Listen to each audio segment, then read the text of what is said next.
Don't be fooled by the ragged cap on this boy's head. Beneath it lies a mind sharper than most men twice his age. His name is Bernard Lewis, a black shoeshine boy in 1939 Texas, a place where racism runs deep and opportunities for people like him are almost non-existent. Bernard doesn't set up his shoeshine stand at random. He plants himself outside the grandest bank in town. While polishing the shoes of wealthy white businessmen, he listens. Carefully. Patiently.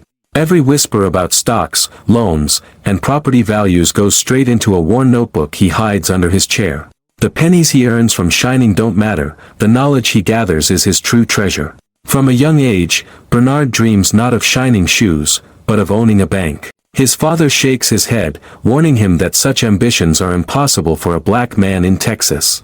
But Bernard's eyes burn with determination. 15 years later, Bernard moves west with his wife Eunice and their little boy.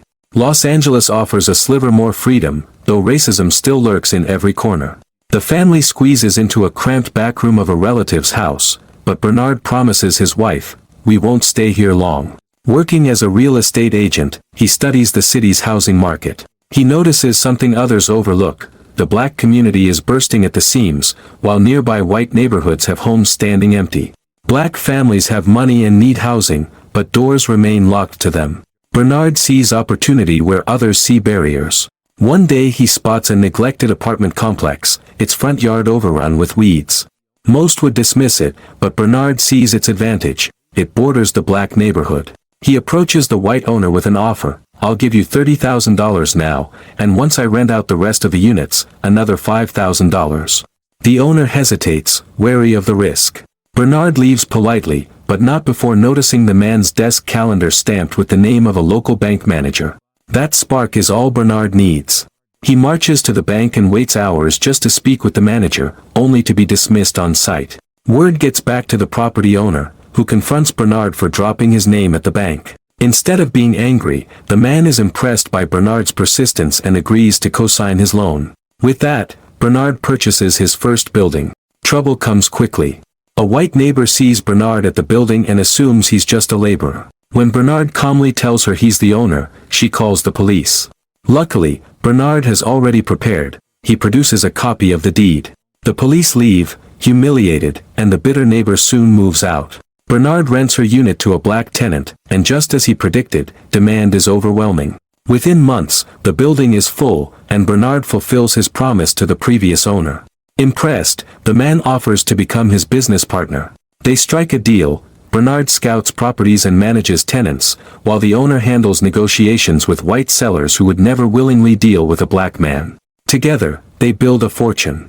Bernard moves his family into a spacious home, proving that calm strategy beats confrontation. But success brings new obstacles. When his elderly partner dies, ownership passes to the man's wife, who despises working with Bernard. She tries to buy him out at a fraction of the value and threatens to take him to court. Bernard realizes he will never be treated fairly in their system. Instead of despair, he conceives a bold plan. If banks won't respect him, he'll own the very building they sit in. In downtown Los Angeles, four major banks share one towering building. Bernard teams up with Joe Thomas, another black real estate mogul. To outwit the system, they recruit a young white associate named Matt Turner, training him in golf, manners, and finance until he can convincingly play the role of a rising entrepreneur.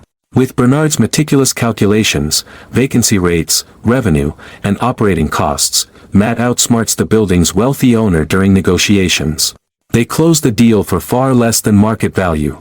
Overnight, Bernard becomes the landlord of four banks that once rejected him. Now, bank presidents greet him with handshakes and respect. Their empire expands rapidly. Black families begin moving into neighborhoods once sealed off, and even the vice president acknowledges Bernard's achievements. In 1963, Bernard returns to Texas with his family. Walking past the bank where he once shined shoes, he sees another black boy polishing shoes for white customers only. The memory reignites his sense of duty. He tells Joe, "We must do more than just build wealth for ourselves. We must open doors for everyone." Together, they set their sights on acquiring a Texas bank. The idea sounds impossible. Racism there is harsher than ever. But Bernard lays out his vision. If they own the bank, they can approve loans for black families shut out of housing and business opportunities. Reluctantly, Joe agrees, and with Matt once again as their frontman, they strike a deal with the aging Florence family, who sell the bank under the impression they're dealing with white businessmen. At first, the plan works beautifully. Black families begin to receive fair loans for the first time. But Florence Jr., the son of the former owner, grows suspicious and starts digging. He discovers their involvement and uses underhanded tactics to sabotage them, planting questionable loans through a lawyer he secretly controls. When federal inspectors arrive, the books show problems Bernard never approved. Furious, he realizes they've been set up. Joe advises cutting their losses, but Matt, hungry for power, secretly continues issuing loans. Soon the authorities revoke their bank's license. The FBI arrests Bernard and Joe, while Matt escapes untouched. Dragged into a Senate hearing, Bernard is offered a deal: confirm Matt's testimony and walk free, or speak his truth and risk prison. Bernard refuses to betray his convictions. Standing tall, he delivers a speech on racial injustice and the hypocrisy of a system that jails men for trying to give their community a chance at dignity. He and Joe are sentenced to prison. Florence Jr. gleefully buys back the bank for a fraction of its worth, while Matt slips away without consequence. Years later, Bernard and Joe walk out of prison with nothing, or so it seems.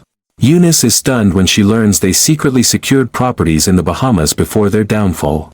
Smiling, Joe explains, "They took our banks, but they'll never take our vision." In time, their properties help fuel the fight against housing segregation in Los Angeles. And though they lost fortunes, Bernard and Joe never lost the fire to build something greater than themselves, a future where no child shining shoes has to dream in secret again.